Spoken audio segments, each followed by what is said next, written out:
Karen pointed the gun at my disabled daughter just for feeding stray dogs. She pulled the trigger without knowing who I am. As my daughter lay bleeding and the neighborhood watched in horror, Karen was about to learn she messed with the wrong family. Before watching full story, comment below from where are you watching. Also like and subscribe for more stories. It was a quiet Tuesday morning when everything changed.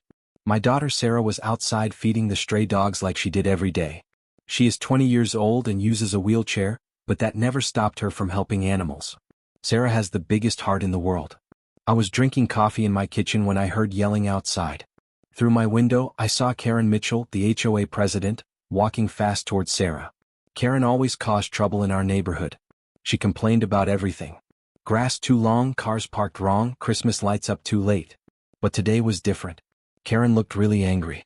"Stop feeding those dirty dogs," Karen shouted at Sarah. "This is against HOA rules." Sarah looked up from her wheelchair. She had a bag of dog food in her hands and was feeding a brown dog she called Max. Sarah found Max 3 weeks ago. He was so thin and hungry. Every day since then, Sarah fed him and 2 other stray dogs. "I am sorry, ma'am," Sarah said in her soft voice. "But they are hungry. I clean up after them.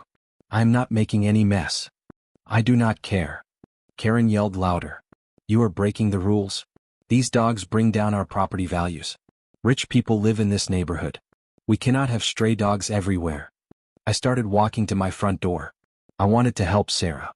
But I also wanted to see how she handled Karen first. Sarah was always good at talking to angry people. "Please," Sarah said calmly. "They are just hungry animals. I feed them for 10 minutes each morning. Then they leave. I am not hurting anyone." Karen got closer to Sarah. She was holding her phone now. "You are hurting everyone," Karen screamed. "Do you know how much these houses cost? Do you know what kind of people live here?" Then Karen did something terrible. She started recording Sarah with her phone. "Let me record this," Karen said with a mean smile. "Disabled girl breaking HOA rules. Making our neighborhood look bad. I will show this video to the HOA board." I saw Sarah's face change. She looked hurt and scared. "Please do not record me," Sarah asked quietly. "I will stop feeding them if you really want me to." But Karen was enjoying being mean to Sarah. "Too late," Karen said. "You should have thought about this before. Maybe your parents should teach you better manners." I opened my door and started walking across the yard. But Karen did not see me coming. She was too busy being cruel to Sarah.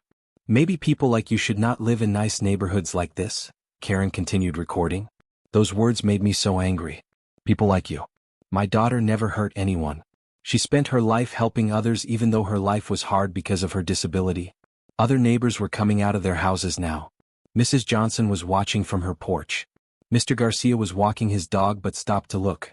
Everyone could see what was happening. I was getting closer to Karen and Sarah. Then Karen said something that made my blood freeze. "You know what? I am tired of being nice to you." Karen reached into her purse. When her hand came out, she was holding a gun. A small black pistol pointed right at my daughter. Sarah's eyes went wide with fear. She put her hands up. "Please," Sarah whispered. "Please do not hurt me. I just wanted to help the dogs." "This is what happens when you do not listen," Karen said. Her finger was moving toward the trigger. I started running as fast as I could. But I was still too far away. The gunshot was so loud it hurt my ears. Sarah screamed and fell sideways out of her wheelchair. She hit the ground hard, crying and holding her arm. The dog food scattered everywhere. Max ran away, scared by the loud noise. "Sarah!" I yelled, running faster than I ever ran in my life. Behind me I heard neighbors screaming. Someone was calling 911. Mrs. Johnson was crying. I dropped on my knees next to Sarah. She was bleeding from her arm where the bullet hit her. "Dad, she shot me," Sarah said, tears running down her face. "She really shot me." The bullet cut across her upper arm. It was not deep, but it was bleeding a lot. My daughter was hurt because this evil woman shot her for feeding hungry dogs. I looked up at Karen. She was still holding the gun, but now she looked shocked. Like she could not believe what she just did. "I did not mean to," Karen stammered. "I just wanted to scare her." "You shot my daughter?" I said, standing up slowly. My voice was very calm, but inside I was angrier than I had ever been in my life. "It was an accident," Karen said, but her voice was shaking. More neighbors were coming now.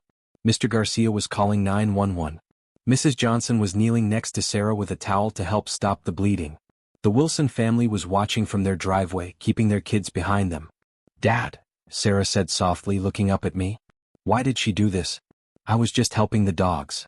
That is when I decided Karen needed to learn exactly who she just messed with. Karen, I said, looking right at her. Do you know who I am? What? Karen looked confused. She was still holding the gun in her shaking hand. I asked you a simple question. Do you know who I am? You are Sarah's father, she said. Yes. I am Sarah's father. Do you know what I do for work? I could see Karen starting to look worried. The gun fell out of her hand and hit the ground. I am the district attorney for this county, I said clearly so everyone could hear. I am the person who decides what criminal charges to file when someone commits a crime. And you just shot my daughter. Karen's face went white as paper. She opened her mouth but no words came out. I am also the person who has been getting complaints about you for months, I continued. Complaints about harassment. Complaints about discrimination. Complaints about abuse of power. All about you, Karen. The sirens were getting louder. Police and ambulance were coming. But more important than any of that, I said, stepping closer to Karen, I am a father whose daughter was just shot by a neighbor who thought she could do whatever she wanted because she did not know who she was dealing with. Karen tried to say something but she was shaking too much to speak. She just stood there as she finally understood how much trouble she was in. The ambulance is almost here, Mr. Garcia called out. Sarah, just hold on, sweetheart. I knelt back down next to Sarah. She was being very brave but I could see she was in pain and scared. Is she going to jail, Dad? Sarah asked quietly. Yes, baby. She is going to jail for a very long time. The first police car arrived fast, then an ambulance, then more police cars. The paramedics started taking care of Sarah right away. The police began asking questions and looking at the gun on the ground. Officer Martinez came over to me. I knew him from work. Mr. Thompson, we got a call about shots fired. What happened? Officer Martinez, I said, Karen Mitchell shot my daughter. The gun is on the ground there. There are many witnesses who saw everything. Martinez looked at Karen, who was now sitting on the curb crying, then at Sarah being put on a stretcher. I need to go to the hospital with Sarah, I said. But I want to press full charges. Attempted murder, assault with a deadly weapon, whatever fits. We will handle everything here, sir. Mrs. Johnson already gave us her statement, and Mr. Garcia recorded some of it on his phone. As the ambulance drove away with Sarah, I watched the police put handcuffs on Karen. She looked at me one last time before they put her in the police car. I am sorry, she said without sound, just moving her lips. But sorry was not enough. Not even close. At the hospital, doctors cleaned Sarah's wound and gave her stitches. The bullet only grazed her arm so she would be okay. But she was shaken up and scared. While Sarah rested, I made phone calls. First to my wife, who was traveling for work but got on a plane to come home right away. Then to my office to tell them I could not work on Karen's case because of conflict of interest. Then to the best criminal lawyer I knew, not for Karen, but to understand exactly what would happen to her. The charges were serious. Assault with a deadly weapon. Reckless endangerment. Maybe attempted murder. Karen was looking at years in prison. We would also sue her for money to pay for Sarah's medical bills and pain and suffering. But the legal stuff was just the beginning. What happened that day changed everything.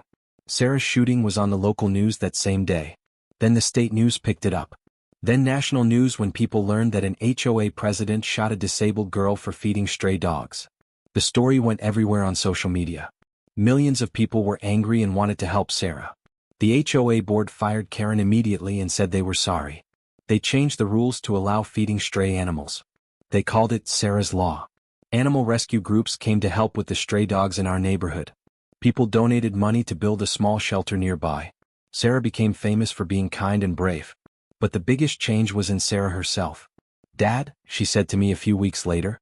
We were sitting on our porch watching Max and his new dog friends eat from the feeding station our neighbors built. Yes, sweetheart. I used to think if I stayed quiet and did not bother anyone, people would be nice to me, Sarah said. What do you think now? Now I know staying quiet does not protect you from people like Karen. She would have been mean no matter what I did. The only difference is if you fight back or let them win. Sarah started a group to help other disabled young people who face discrimination. She spoke at schools and community meetings. She even talked to state government people about disability rights. Karen went to trial 6 months later. She was found guilty and sentenced to 4 years in prison. She lost her house, her job, and her power to hurt anyone else. On the day the judge sentenced Karen, she asked to speak to me alone. I know you will never forgive me, she said with tears in her eyes.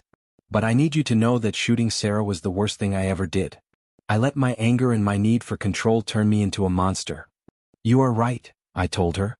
I will never forgive you. But Sarah might, someday. That is the kind of person she is. She is a better person than I ever was, Karen said quietly. Yes, she is. Walking out of that courthouse, I thought about what would have happened if Karen knew who I was from the beginning.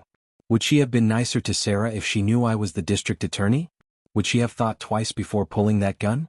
Maybe. But that was not really the point. The point was that Sarah deserved to be treated with kindness and respect, not because her father had an important job, but because she was a good person. Everyone deserved basic human dignity, whether their parent was a district attorney or worked in a store or anywhere else. Karen learned who she was messing with, but she learned too late. She learned after she already showed the whole world who she really was. And that is what mattered most. Not my job or the power I had, but the simple truth that being cruel always catches up to you, and being brave always wins in the end. Sarah still feeds the stray dogs every morning. Now half the neighborhood helps her, and Max has gained weight and gotten spoiled. Sarah says he earned it after everything they went through together. Sometimes justice happens in a courtroom, and sometimes it happens when a community decides to stand up for what is right. We got both. But the most important justice was watching Sarah change from a scared girl who just wanted to help some hungry dogs into a confident young woman who refuses to let anyone's meanness define her worth. Karen thought she was in charge that day. She thought her position as HOA president, her anger, and even her gun gave her power over a disabled girl who was just trying to be kind. She was wrong about everything. The whole neighborhood saw her shoot an innocent girl. The whole city saw it on the news. The whole country saw it online. Everyone saw who Karen really was, and everyone saw who Sarah really was. In the end, that made all the difference. Today, 3 years later, Sarah runs a nonprofit organization that has helped hundreds of disabled young people. She speaks at conferences around the country. She has been on television many times talking about disability rights and standing up to bullies. Karen got out of prison last month. I heard she moved to another state. She lost everything because she chose to be cruel to someone she thought could not fight back. But Sarah fought back. Our neighborhood fought back. Our whole community fought back. And we won. Max still comes by every morning for breakfast. He brings his girlfriend dog now, and sometimes their puppies. Sarah laughs and says our yard has become the neighborhood dog restaurant. Dad, Sarah told me yesterday, do you ever think about that day? Sometimes, I said. Do you? Yes. But not in a bad way anymore. That day taught me that I am stronger than I thought. It taught me that most people are good and will help when someone is being hurt. And it taught me that bullies like Karen are just scared people who pick on others to feel powerful. What else did it teach you? Sarah smiled. It taught me that my dad is pretty awesome and not someone you want to mess with. I laughed. Well, that part is definitely true. And it taught me that feeding hungry dogs is always the right thing to do, no matter what anyone says. That is the most important lesson of all, I said. Sarah wheeled over and hugged me tight. I love you, Dad. I love you too, sweetheart. More than you will ever know. As I watched Sarah feed the dogs that morning, I thought about how one moment of cruelty had turned into years of kindness. How one person's hatred had brought out love in hundreds of others. How one terrible day had made my daughter stronger than ever. Karen learned who she was messing with. But more importantly, the world learned who Sarah was. And that made all the difference.